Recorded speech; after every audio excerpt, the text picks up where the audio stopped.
Kisah kembali berlanjut. Huang mengendap-endap memasang bom di penyimpanan amunisi markas Dufa. Mia menjelaskan, setelah markas meleduk, segera Huang menyelamatkan Peng. Markas pun meleduk. Semua orang terpancing. Dufa yang setengah tulang berada di kamarnya dan tidak ada penjaga yang menjaganya. Aduh, ini udah tua kok mabok terus. Tobat pak, tobat. Mia dan Zhuang menemui Dufa yang sedang mabuk-mabukan. Astagfirullah. Fang juga ikut bergabung. Di tempat lain, Peng sudah mandiri melepaskan diri. Huang datang membantu melepaskan tali. Baru ingin kabur, mereka malah disergap anak buah Dufa dan tak bisa lari.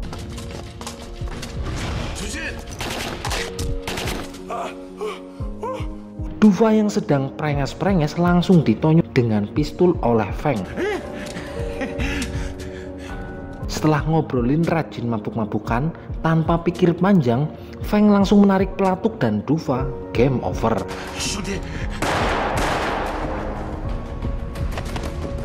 Kekuasaan kini di tangan Feng. Mia menagih janji Feng kalau misi selesai, Feng akan melepaskannya. Namun seperti para penguasa yang hanya cuma bisa berjanji tanpa memberikan bukti, Feng malah menahan Mia dan Zhuang yang kemudian bergabung dengan Peng dan Huang yang juga ditahan.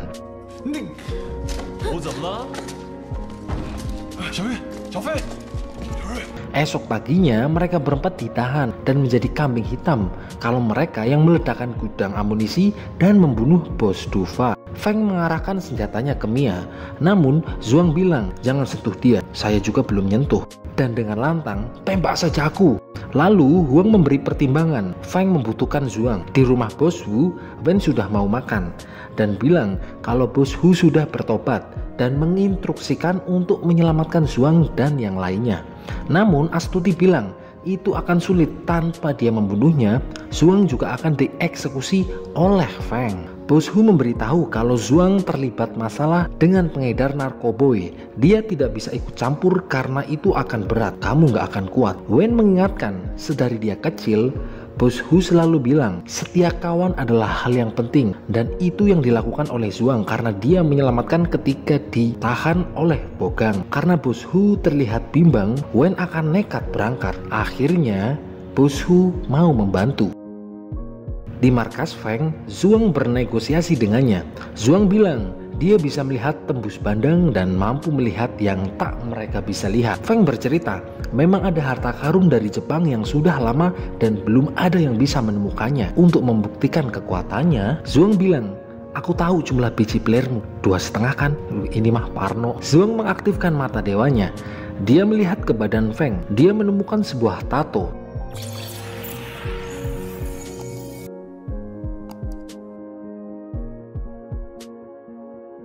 Lalu Zhuang bilang, tato itu untuk menutupi panunya. Mendengar itu, Feng langsung marah karena dia tahu Feng panuan. Lalu mengancam kalau Zhuang berbohong, maka nyawa teman-teman lainnya jadi taruhannya. Akhirnya Zhuang dilepaskan. Dipimpin oleh Zhuang, mereka mulai melakukan pencarian harta karun. Zhuang mendapati kalau peta yang dia dapatkan bukan hanya satu bagian, tetapi banyak. Mendengar itu, Feng marah. Percuma dong kita cari, udah jalan jauh lagi, kakiku kan lecet. Namun, Zhuang langsung merem dan mengaktifkan mata dewanya. Dia mencari petunjuk di sekitar area itu. Lalu Zhuang menemukan dalam radius 20 meter di depan ada sebuah batu bertuliskan Qi. Dan benar, mereka menemukannya. Batu itu bertuliskan Qi yang artinya aliran sungai. Jadi mereka harus menyusuri aliran sungai yang ada. Zhuang yakin karena ada batu kerikil pasti ada aliran sungai. Feng marah karena dia paham di area itu dan tidak menemukan sungai. Ketika akan didor, anak buahnya melapor. Dia memang menemukan batu yang dijelaskan oleh Zhuang sebelumnya. Di markas, Mia, Huang, dan Peng masih disekap. Huang curiga, takut Zhuang dicelakain dan diapa-apain. Mia dan Huang mulai ngomporin kalau si penjaga, sebut saja Dikin, dia dibohongi oleh Feng. Harusnya dia ikut mencari harta karun. namun dia malah disuruh jaga markas dan pelanga-pelongo karena mungkin dia adalah orang kepercayaannya Dufa. Dikin mulai menggunakan otaknya yang sudah lama nganggur dan menyuruh anak buahnya mencari tahu tentang pengkhianatan Feng. Di hutan, Zhuang masih mencari harta karun. Kemudian dia mengaktifkan mata dewanya untuk mencari petunjuk lainnya. Dia melihat gua yang tertutupi rerumputan yang sedang bergoyang. Mereka masuk ke dalam gua.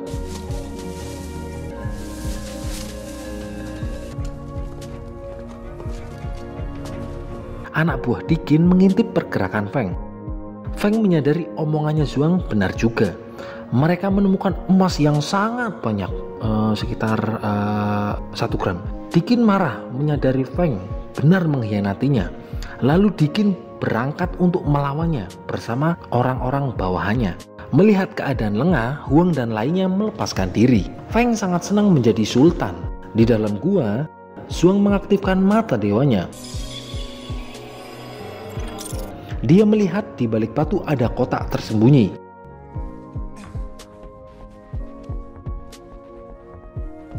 Zhuang membukanya dan menemukan gulungan rahasia. Waduh, Zhuang malah membukanya, harusnya umpetin aja loh buat nanti gitu. Feng yang bangke langsung merebutnya.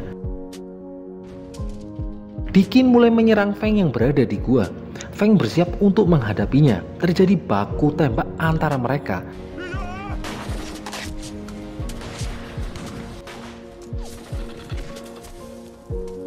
Ketika Zhuang ingin ikut tawuran, Feng menahannya. Kemudian Zhuang bilang, benar ada harta karun yang sangat banyak di gua. Lalu mereka dengan santuy menonton perang saudara yang terjadi. Wah, taktik adu domba Huang berhasil. Feng terpukul mundur karena kalah jumlah.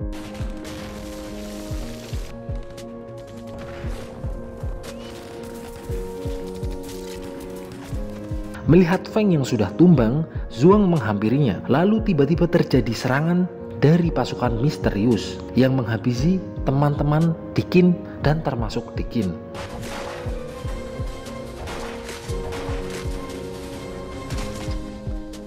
Ketika Zhuang akan mengambil peta yang direbut oleh Feng, ada serangan bom asap.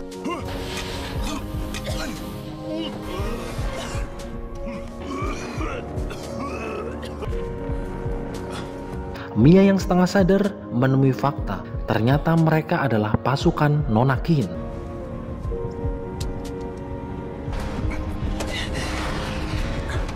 Tiba-tiba Zhuang dibangunkan dengan mimpi ditembak oleh Nona Qin.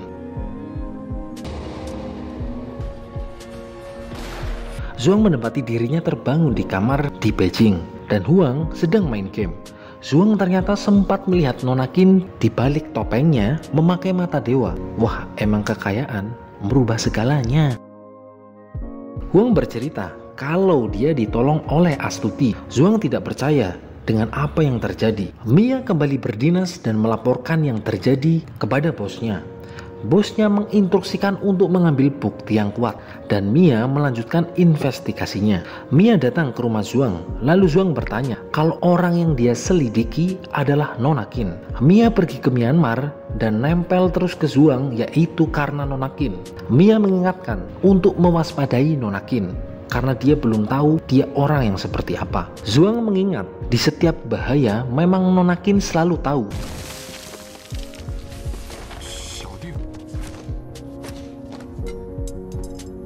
Aneh bukan? Aneh.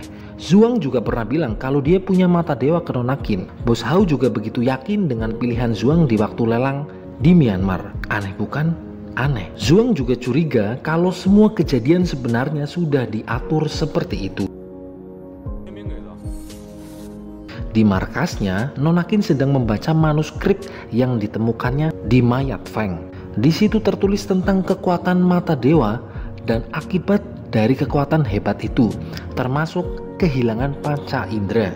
indra bakti, bukan dong. Akhirnya setelah sekian purnama, Huang bisa bertemu dengan Jia. Huang merasa hidupnya kembali berwarna setelah bertemu dengan Jia, dan dia berharap suatu saat nanti bisa bersamanya selamanya. Waduh, gombal banget. Mendengar omongan Huang yang begitu meluluhkan hati Jia, langsung dia menyonyornya. Widih, rezeki bener ini. Dan Huang minta nambah lagi. Wah, tahu enak ya nambah lagi. Jia datang membawakan sup kulit manggis ke Zhuang agar Zhuang kembali semangat. Lalu Jia pergi, namun Huang ingin minta jatah lagi. Dan kali ini diwakili dengan tremos. Di tempat lain, Nona Qin mendapatkan petunjuk tentang Feng Puan, yaitu patung giok dari Mongolia yang berada di Hailar. Dan kemudian Nona Qin menyuruh bawahannya untuk mengawasinya. Zhuang, Huang, dan Bosma melihat barang antik di pasar loa. Sedang ada percecokan dengan keaslian benda antik. Namun Zhuang terlihat tidak tertarik. Dan ada salah satu vas bunga. Kemudian Zhuang melihatnya dengan mata dewanya.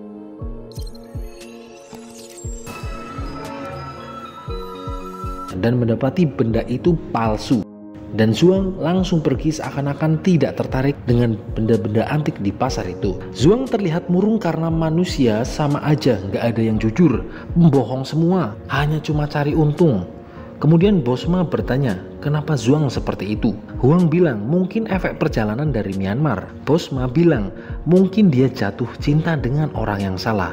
Kata Huang, mungkin dia jatuh cinta ke Peng. Bukanlah, stupid. Tim Mia, sebut saja Yuno, bilang kalau Satlantas di sana bertemu dengan rombongan yang membawa artefak ilegal dari Mongolia. Malam harinya mereka melakukan investigasi. Mia dan tim mulai bersiap penggerbekan. Bango 2, Bango Tong panggil-panggil ganti. Bila dalam keadaan darurat, harap mengambil jurus kodok mati menahan nafsu ganti. Benar, di sana terjadi transaksi barang ilegal. Kemudian tim polisi mengikutinya. Mereka mengamankan perimeter wilayah di situ. Dirasa memenuhi bukti, Mia dan tim langsung menggerbeknya. Namun ada salah satu yang bisa kabur. Kakek Gu yang sedang memeriksa patung giok mengatakan patung ini mungkin dari dinasti Qin. Kemudian Profesor Meng yang sudah lama nggak kelihatan juga ada di sana untuk mengecek patung giok dari Mongolia. Dan Profesor Meng kaget karena jarang makam dinasti Qin yang ditemukan di Mongolia. Profesor Meng akan melakukan cek lapangan.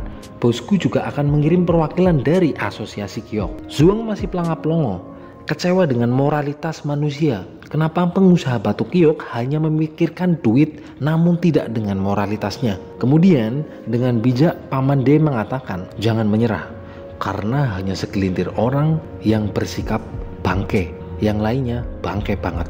Karena siapapun akan mendelik melihat harta yang banyak. Semakin mengetahui memang akan semakin membuatmu sedih. Namun jangan menutup diri dan terus melangkah. Lalu kakek Gu pergi dan Zhuang kembali bersemangat. Mia datang ke rumah Zhuang dan bercerita dia disuruh ke Mongolia untuk memeriksa patung giok bermata satu. Zhuang bertanya, apakah itu ada hubungannya dengan Nona Qin? Mia mencurigai pergerakan dari Nona Qin dan selalu berhubungan dengan logo mata satu. Profesor Meng juga akan mencari tahu lokasi yang kemungkinan ada perompakan makam. Mia mengajak Zhuang untuk ikut dalam ekspedisi ini. Prof Meng bilang banyak bos yang ingin kerjasama soal pergiokan, malah Zhuang ingin mengebor makam. Zhuang memang tertarik sekali dengan dunia antropologi dan itu dilakukan demi kesejahteraan bersama. Widih, hebat banget.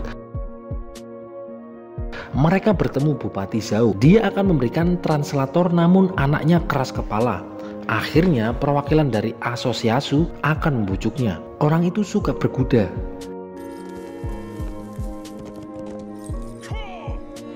Dia tetap tidak mau pergi.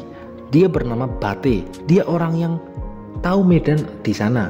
Dia juga marah dengan tim asosiasi karena dia bolak-balik menggali dan membuat padang rumput semakin kering. Dia punya persyaratan, kalau penggalian pembugaran makam masih pakai skop, dia tidak mau pergi, minimal pakai sendok. Akhirnya Bate mau membantunya. Dia masih sinis dengan peralatan yang tim arkeolog bawa. Kemudian Bate diberikan map dan bilang, apa benar kalian profesional? Kok masih kayak gini, ceremente? Mereka semua disambut dengan tarian pendatang. Mia juga ikut bergoyang. Wah, mantap sekali goyangannya. Kemudian Bate terpesona melihat Mia. Ada juga penampilan yang teriak-teriak, nyanyi mungkin ya.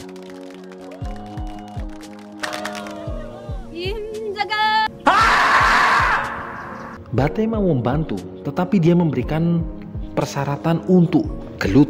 Kemudian Ding melawannya.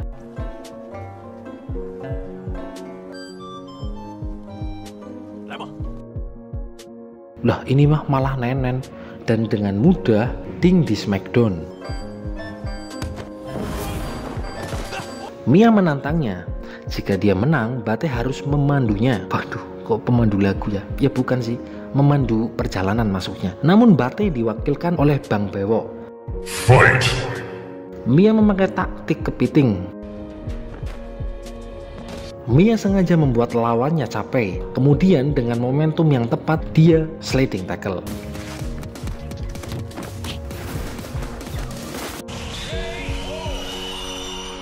Akhirnya Bate turun tangan. Mia unggul kecepatan, namun Bate unggul kekuatan. Walaupun beda berat badan, namun Mia mampu mengimbanginya. Zhuang curiga melihat Bate memang sengaja mengalah pada awalnya, walaupun akhirnya kalah juga. Kemudian Bate memujinya dan dia malah ingin mengawininya. Uyuh, dasar wong edan. Bocah gemblung. Dia dimarahi oleh Bupati Zhao. Mendengar itu, Zhuang langsung menantangnya untuk Bewan. Jika Zhuang menang, Bate akan memandunya. Namun jika Zhuang kalah, dia harus mundur sebagai seorang lelaki. Jir, badannya Bate keker sekali. Fight.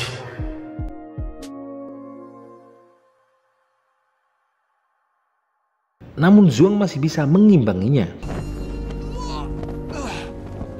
Lalu jelas dia mengaktifkan mata dewanya.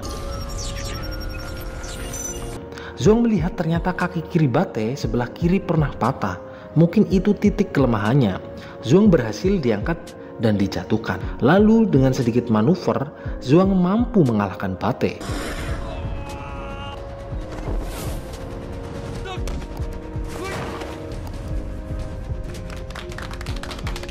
Karena itu Bate mau menjadi pemandunya. Tetapi tetap saja Bate mencari kesempatan mendekati Mia. Di tempat lain, Nonakir melakukan monitoring penggalian di Mongolia dan suruh menghabisi siapa saja yang menghalanginya kecuali Zhuang. Zhuang sedikit encok, lalu Mia memberikan minyak bulus untuk meringankan sakitnya. Mia bertanya, kenapa Zhuang nekat melawan Bate? Namun Zhuang tidak menjawab apa yang dimaksud oleh Mia, sehingga dia menggaploknya. Bate mulai memandu tim arkeolog dan dia masih saja berusaha mendekati Mia dengan mengajaknya naik delman istimewa dan duduk di muka. Tapi Mia tetap tidak mau karena dia mabuk kuda. Di Beijing, Huang mengganggu Peng yang sedang berlatih dan makan malam dengan Jia, dan Peng akhirnya ikut menghabiskan sup buatan Jia tanpa peduli ocehan Huang. Di tempat lain, Zhuang menemui Bate. Dia bertanya, kenapa tidak meninggalkan padang rumput? Sekarang kan sudah zaman modern. Apa dia tidak mau jadi influencer? Bate menjawab, banyak teman kecil yang sudah keluar kampung, namun bukan jadi influencer, dia malah ketagihan ngelem. Jadi saya lebih baik di padang rumput dan ngarit untuk kuda saya. Zhuang menemui Profesor Meng. Dia menjelaskan kalau ada pergeseran air di bawah tanah karena di kuburan ada kebocoran zat beracun. Lalu Bate juga bilang dia pernah menanam pohon di beberapa area dan pohonnya mati. Apa mungkin di area itu ada kuburannya? Kemudian mereka melakukan eksplorasi dan benar mereka menemukan makam di sana. Namun pondasinya sudah hancur, jadi mereka harus bertindak cepat, senyap, dan cepat. Ahli alat 3D menemukan memang ada pergerakan tanah di daerah itu. Prof Meng akan segera melakukan pencarian, karena kalau menunggu tim bantuan dari Beijing maka akan lama. Karena Zhuang tahu Mia klaustrofobia, yaitu fobia ruang sempit, Zhuang tidak menyarankan untuk mengajak Mia. Namun Mia tetap memaksanya ikut, dan kalau ada apa-apa segera Mia keluar. Mereka mulai melakukan penelusuran ke dalam makam tersebut.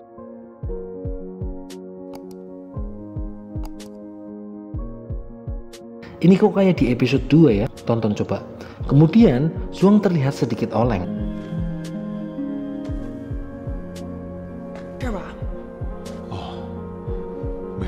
Prof Meng menemukan lukisan orang yang berkuda. Apakah dia adalah ayah yang pergi ke kota dengan anaknya? Lalu Zhuang menjelaskan, ternyata itu adalah gambaran pemilik makam itu. Lukisan di sana menceritakan sebuah cerita tentang ubah batu jadi emas. Artinya kemungkinan makam ini memiliki banyak harta karun. Kemudian mereka melanjutkan perjalanan. Mereka menemukan ujung ruangan buntu. Sambil menunggu tim pembongkaran, mereka naik ke atas lebih dahulu. Zhuang tidak bisa tidur nyenyak karena menemui keanehan kalau mata dari lukisan yang ada di dalam makam bergerak sendiri. Ih, ngeri kali. Lalu Zhuang keluar dan menemui Bate yang sedang minum ciu. Zhuang yang biasa minum Wen sekali minum ciu langsung kaget. Lalu Bate menceritakan rahasia di padang rumput. Katanya di sana ada rumor hantu wanita yang berambut panjang yang suka minum ciu. Mau bodong. Hantu wanita itu selalu membelakangi orang-orang dan tidak menunjukkan wajahnya. Karena kalau hantu itu menengok, orang-orang akan kaget. Ada beberapa anak kecil yang melihat hantu wanita itu. Kemudian wanita itu menengok ke arahnya. Dan ternyata wajahnya berisikan rambut. Bocah gemblung. Mendengar itu, Zhuang langsung keluar. Dan ternyata Mia juga tidak bisa tidur dan sedang duduk di luar. Kemudian mereka bercerita.